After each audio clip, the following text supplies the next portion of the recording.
가을이 오나 싶었는데 다시 날씨가 더워져서 또 폭염 가운데 있습니다. 그 무더운 여름 잘 지내고 계십니까? 우리 좌우에 계신 분들에게 무더위에 잘 지내셨습니까? 라고 인사 한번 나누시겠습니다. 예, 무더위에 잘 지내셨습니까? 예, 뭐 부부끼리는 늘 인사하시는데 인사 안 하는 분들하고도 인사를 나눠주시면 좋겠습니다. 뒤에 계신 분하고 한 번 더 인사 나눌까요? 뒤에 계신 분에게 무더위에 잘 지내셨습니까? 한 번 더 인사 나누도록 그렇게 하겠습니다. 예, 잘 지내셨습니까? 예.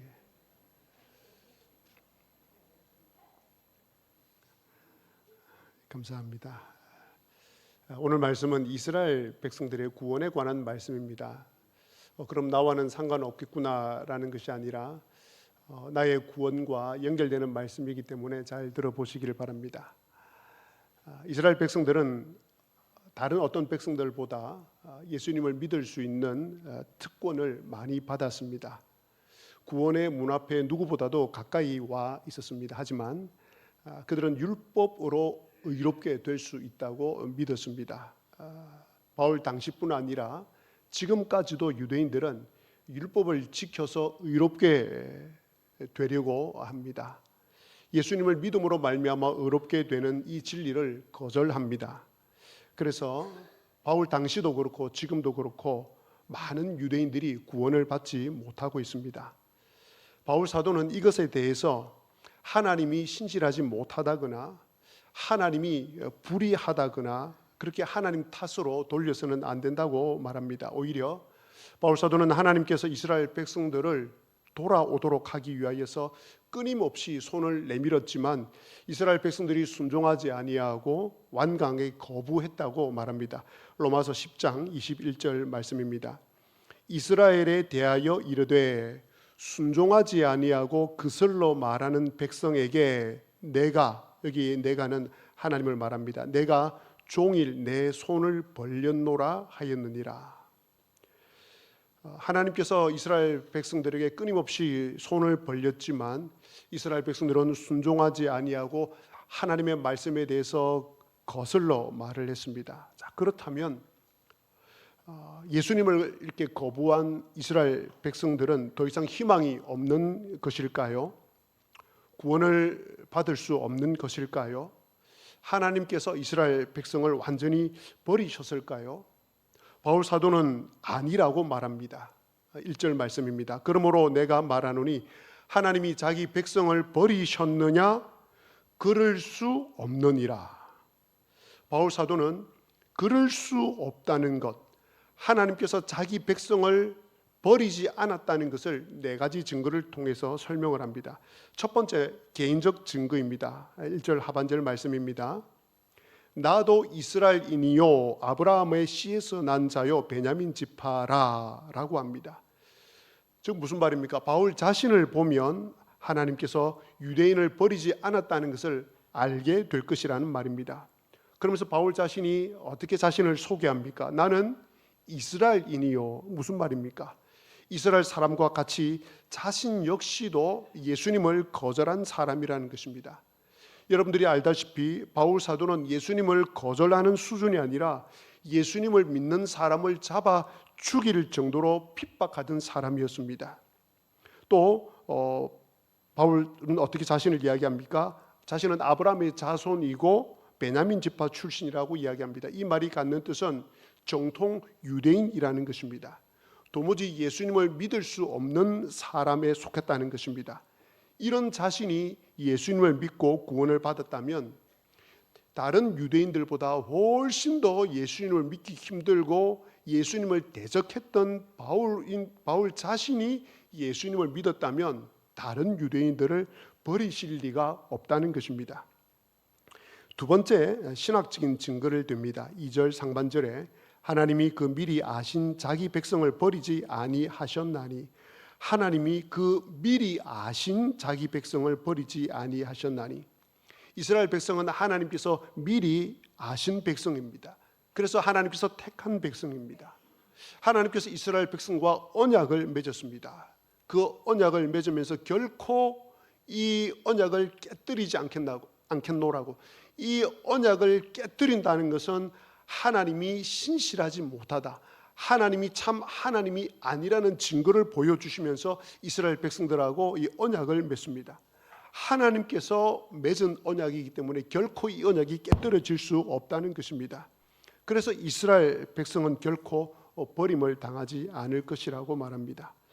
세 번째로 이제 성경적 증거를 댑니다. 2절 하반절에 너희가 성경이 엘리야를 가리켜 말한 것을 알지 못하느냐라고 합니다.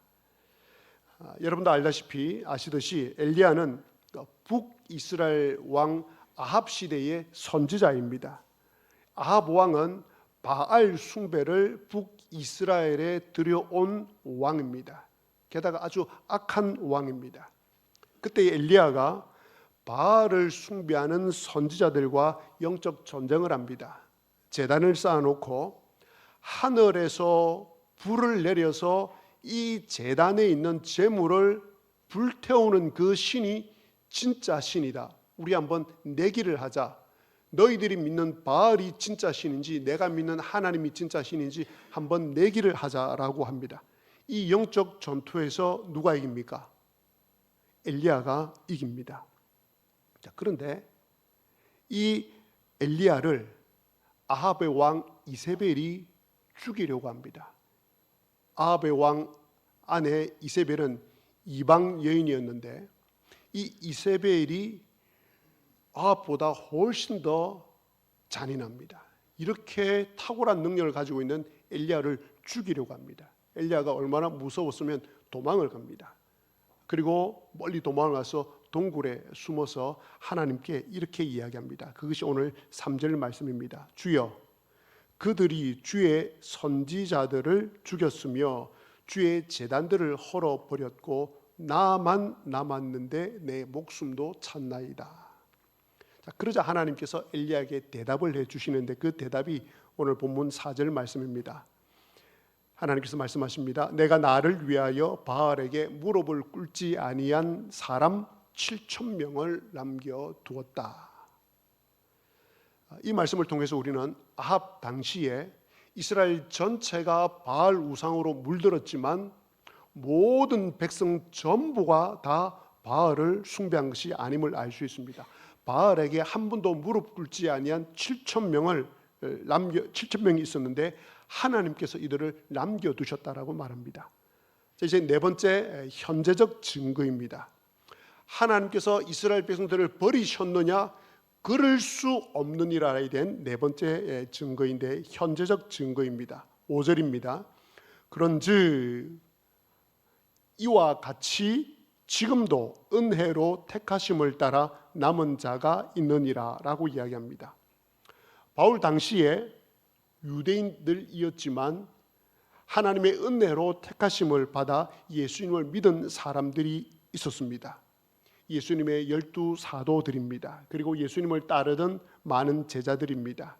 그리고 마가 다락방에 모여서 기도하던 120명의 성도들이 있었습니다. 또 오순절 성령 강림 이후로 베드로의 설교를 듣고 5,000명, 3,000명이 회개하고 돌아와 예수님을 믿은 사람들이 있었습니다. 또 사도행전 5장 14절에 보면 믿고 주께로 나오는 자가 더 많으니 남녀의 큰 무리라 라고 기록을 하고 있습니다. 또한 사도행전 21장 20절에 보면 야고보는 바울 사도에게 유대인 중에 믿는 자가 수만 명이 있다라고 말을 해줍니다. 엘리야 시대에 하나님께서 남겨놓은 7,000명이 있었듯이 바울 당시 지금도 바울이 은혜로 택하심을 남은 자가 있다고 설명을 했습니다. 제가 방금 말씀드린 예를 든 이 사람들입니다. 자, 이 남은 자들의 특징이 뭐라고 이야기를 합니까? 5절 말씀에 은혜로 택하심을 따라 남은 자가 되었다라고 이야기합니다. 엘리야 시대에 7,000명과 바울 시대에 예수님을 믿은 사람들 모두는 하나님의 은혜로 택하심을 따라서 남은 자가 되었다라는 뜻입니다. 예수님을 믿는 자가 되었다라는 뜻입니다. 바울 사도는 이 사실을 6절에서 다시 설명을 합니다. 만일 은혜로 된 것이면 행위로 말미암지 않음이니 그렇지 않으면 은혜가 은혜되지 못하느니라. 남은 자들이 하나님의 은혜로 택함을 받았기 때문에 행위가 필요 없다는 것입니다.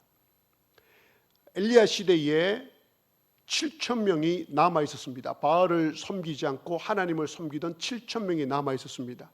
그리고 바울 시대에도 예수님을 믿는 사람들이 있었습니다. 이 사람들은 자신들의 어떤 행위로 하나님께서 남겨두었다라는 것이 아닙니다. 그들의 행위가 전혀 없었습니다. 오직 하나님께서 은혜로 그들을 택했다는 것입니다. 만일 행위가 조금이라도 들어오면 은혜는 이미 은혜가 아닌 것입니다. 하나님께서 택하심에 있어서 은혜가 조금이라도 들어오면 십자가의 은혜는 아무런 쓸모가 없는 것이 됩니다. 행위가 들어오면 그것은 행위로 구원을 얻고 행위로 택하심을 얻었다라는 것은 십자가를 무가치하게 만드는 것입니다.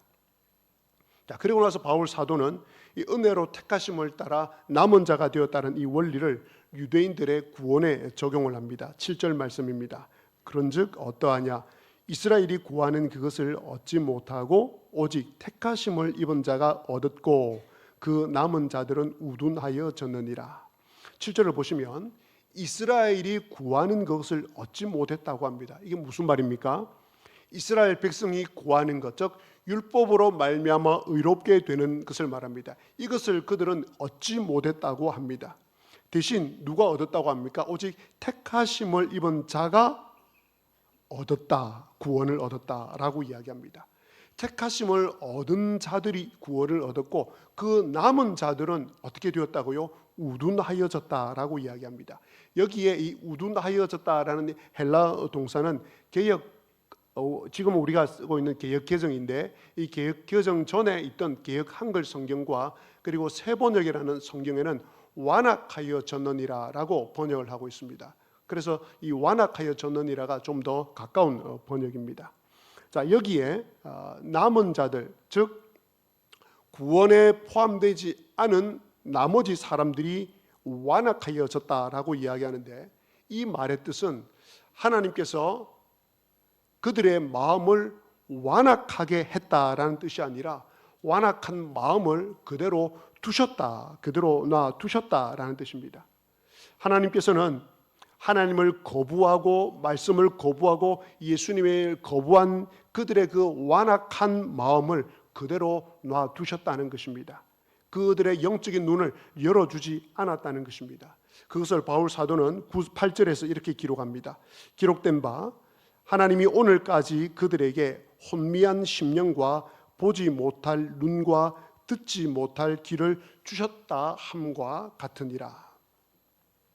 바울 사도는 이렇게 완악하여져서 내버려진 이스라엘 백성들을 보면서 이제 결론적으로 11절에 이렇게 말합니다. 그러므로 내가 말하노니 그들이 넘어지기까지 실족하였느냐? 그럴 수 없느니라. 그들이 넘어짐으로 구원이 이방인에게 이르러 이스라엘로 시기나게 함이니라 라고 말을 합니다. 자, 여기에 실족하다라는 뜻은 더 이상 일어설 수 없을 만큼 완전히 멸망한 상태를 말합니다. 바울은 그러면 완악하여진 이스라엘 백성들, 하나님께서 그들의 완악함을 그대로 놔둔 그 이스라엘 백성들은 더 이상 넘어져서 일어날 수 없는 지경까지 되었느냐? 완전히 멸망하게 되었느냐? 아니라는 것입니다. 실족하였느냐? 그럴 수 없느니라 라고 이야기합니다. 믿지 않는 유대인들이 비록 완악하여졌지만 완전히 실족한 것이 아니라는 말입니다. 일어서지 못할 만큼 완전히 멸망한 것이 아니라는 말입니다. 자, 그렇다면 이 말에는 뭐가 포함되어 있습니까? 언젠가는 하나님의 섭리 아래에서 이 남아있는 유대인들도 구원에 동참하게 될 것임을 암시하고 있습니다. 이것이 언제가 될지 많은 신학자들이 해석을 내놓고 의견을 내놓지만 정확하게 우리가 알 수는 없습니다. 하지만 하나님께서 완악하여진 이 이스라엘 백성들의 구원을 위해서 여전히 하나님의 때에 그들을 구원하실 것이라고 말씀을 하고 있습니다. 그렇다면 하나님께서는 왜 지금은 이 이스라엘 백성들을 완악한 상태로 그대로 남겨두고 있겠습니까? 11절 중반절 말씀입니다. 그들이 넘어짐으로 구원이 이방인에게 이르러 이스라엘로 시기나게 함이니라. 자, 이런 뜻입니다. 유대인들이 완악하여져서 예수님을 배척을 합니다. 그러자 더 이상 유대인들에게 복음을 전할 수 없어서 그 복음이 이방인에게로 넘어갔습니다. 그러자 이방인들이 복음을 듣고 하나님을 믿고 예수님을 믿고 구원을 받게 되었습니다. 자, 그것을 보고 있는 유대인들이 질투가 나는 것입니다. 하나님의 백성이라고 하는 자신들보다 오히려 이방인들이 더 하나님의 백성이 되고 예수님을 믿고 구원에 이르는 것을 그들이 보고 있기 때문입니다. 바로 그 질투하는 마음을 갖게 해서 예수님을 믿도록 하기 위해서 완악한 마음을 그대로 두셨다라고 말씀을 하고 있습니다. 또 12절을 보시기 바랍니다. 그들의 넘어짐이 세상의 풍성함이 되며 그들의 실패가 이방인의 풍성함이 되거든 하물며 그들의 충만함이리요 라고 바울 사도가 이야기합니다. 이런 뜻입니다.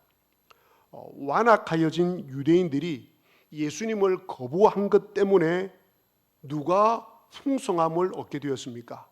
이방인들이 풍성함을 얻게 되었습니다. 자, 그렇다면 만일 유대인들이 예수님을 믿고 돌아오게 된다면 그 축복, 그 풍성하면 엄청날 것이라는 말입니다. 많은 사람들, 이방인들이 예수님을 믿고 돌아오게 될 것이라는 말입니다. 자, 그렇다면 완악해진 이 유대인들을 그대로 놔두시는 이유는 이방인과 유대인들을 돌아오게 하시려는 하나님의 신비로운 섭리인 것입니다. 자, 이제 오늘 말씀을 저와 여러분에게 두 가지를 적용을 해 보겠습니다. 첫 번째로 하나님께서는 남은 자를 남겨두십니다. 오늘 말씀해 보면 엘리야 시대에 7,000명을 남겨두셨고 바울 시대에 예수님을 믿는 사람들을 남겨두셨습니다. 구약 시대에 엘리야 시대에 7,000명이라고 이야기했지만 아브라함 때부터 바울 때까지 보면 하나님께서 남겨놓은 사람들이 있었음을 우리는 알 수 있습니다. 이 남겨진 자들, 남아있는 자들, 하나님을 섬기고 하나님을 끝까지 믿고 따랐던 사람들, 이들의 특징이 무엇이었습니까? 은혜로 택함받은 사람들이라는 것입니다. 그들이 도대체 얼마나 의로웠길래, 그들이 얼마나 선한 일을 많이 했길래, 그들이 얼마나 순종을 잘했길래 그들이 하나님께 쓰임을 받는, 또 하나님의 말씀에 순종하는 그 남은 자가 되었을까? 이렇게 하면 답을 찾을 수가 없습니다. 우리도 그들을 본받자, 우리도 그들을 본받으면 우리도 남은 자가 될 수 있지 않을까? 라는 생각이 들어야 되는데 그런 것이 전혀 없습니다. 은혜로 택함을 받았기 때문에 그들이 남은 자가 된 것입니다. 하나님을 믿는 자가 되었고 예수님을 믿는 자가 된 것입니다. 행위가 전혀 썩히지 않았습니다. 전적인 하나님의 역사요, 무조건적인 하나님의 은혜입니다.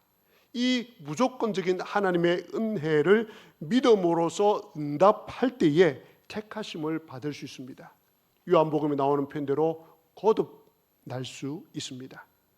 존 파이프 목사님은 이것을 이렇게 설명합니다. 한번 잘 들어보시기 바랍니다. 우리의 믿는 행위와 하나님의 거듭나게 하시는 행위는 동시에 이루어진다.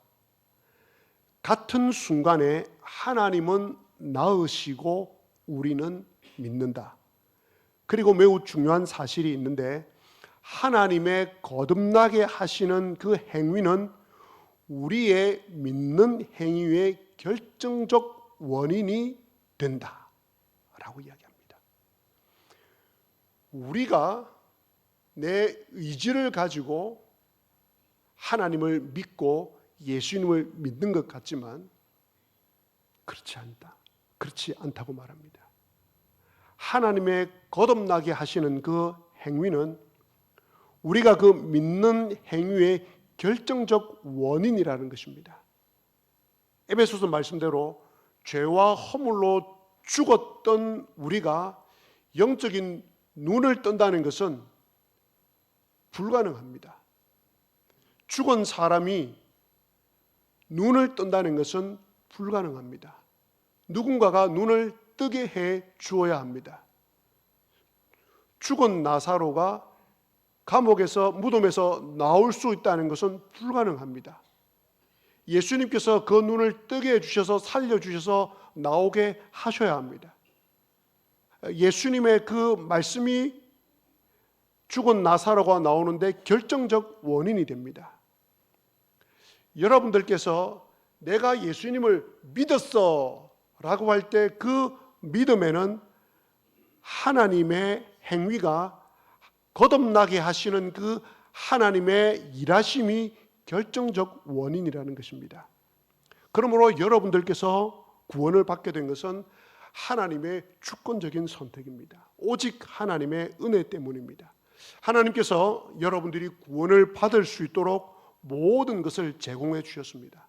여러분들이 미처 깨닫지 못한 상황까지도 다 만들어 놓으시고 여러분을 구원의 자리에 이르게 하셨습니다. 이것이 여러분이 다른 사람들보다 나아서가 아닙니다.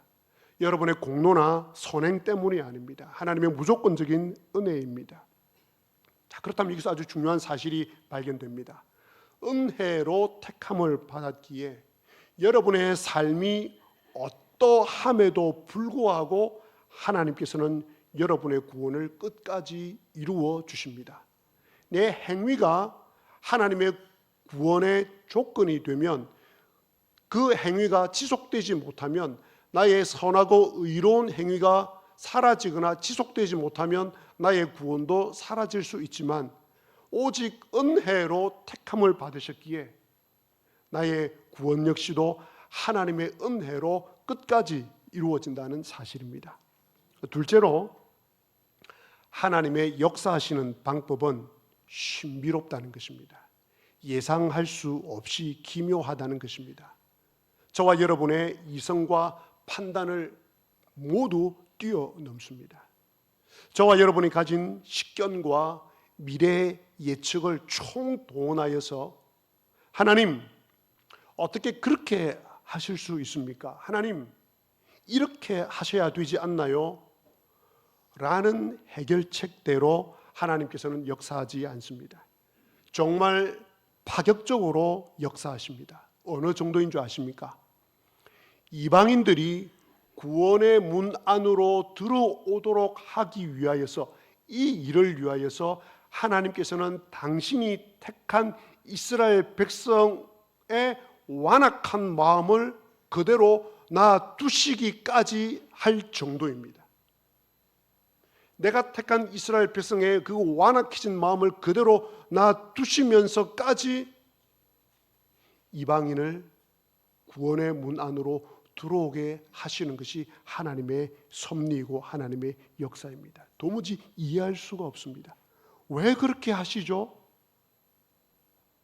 라는 궁금증이 생길 수밖에 없습니다. 이처럼 하나님께서는 다 잃어버리게 해서라도 누군가를 예수님 믿게 하실 때도 있습니다. 건강을 잃게 해서 예수님을 믿게 하실 수도 있습니다. 먼저 세상을 떠나게 해서 누군가를 예수님 믿도록 하실 수 있습니다.